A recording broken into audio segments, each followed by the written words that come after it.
Ever know someone who just doesn't crack? The world could be falling apart around them, and they're just fine.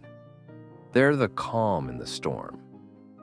While the rest of us are feeling the anxiety rise, they're taking a deep breath and handling it. It's easy to write them off as just born that way.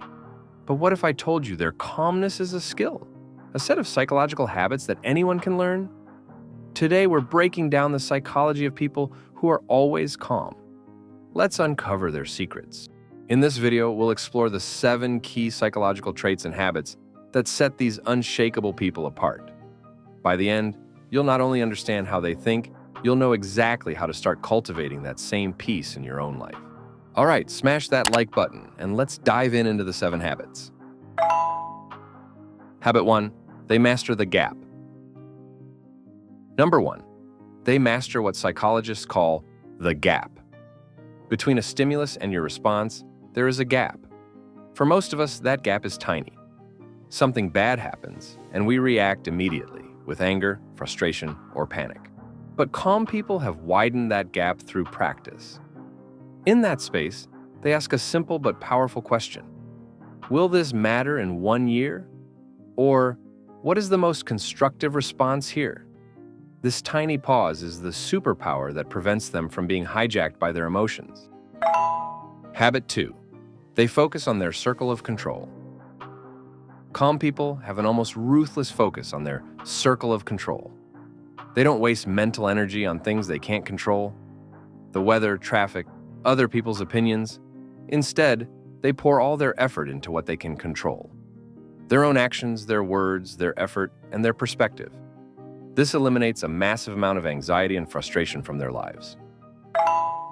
Habit 3. They practice emotional labeling. This one is a game changer from neuroscience. Calm people don't just feel an emotion, they name it.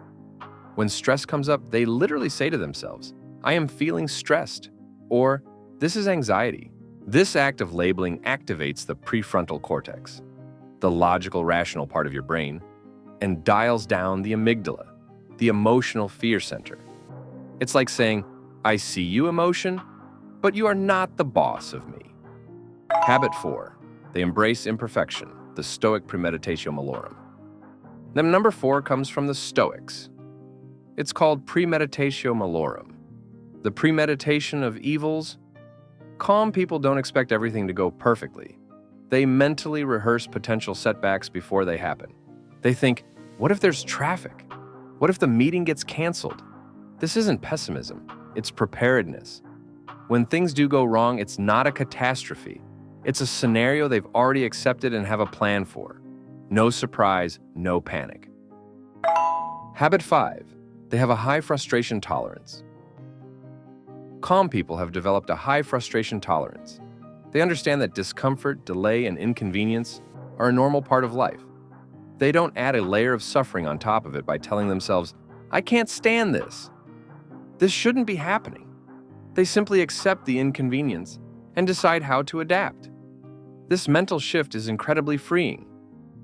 Habit 6. They are proactive, not reactive, with their physiology. You can't think yourself calm when your body's in fight or flight mode. Calm people know this. They are proactive with their nervous system. They don't wait until they're at a boiling point. They integrate calming rituals into their day, like mindful breathing, short walks, or disconnecting from screens. They manage their energy, not just their time. Habit 7. They cultivate a bird's eye view perspective. And finally, habit 7. They cultivate a bird's eye view of their life. In a moment of crisis, they have the ability to zoom out. They ask, in the grand scheme of my life, how important is this? That stressful email, that rude comment. From a distance, it's often just a tiny blip. This macro perspective instantly drains the drama out of a situation and brings back a sense of proportion and calm. Calmness isn't about never feeling stress. It's about building a toolkit to navigate it without letting it capsize you. It's a practice, and it's available to everyone.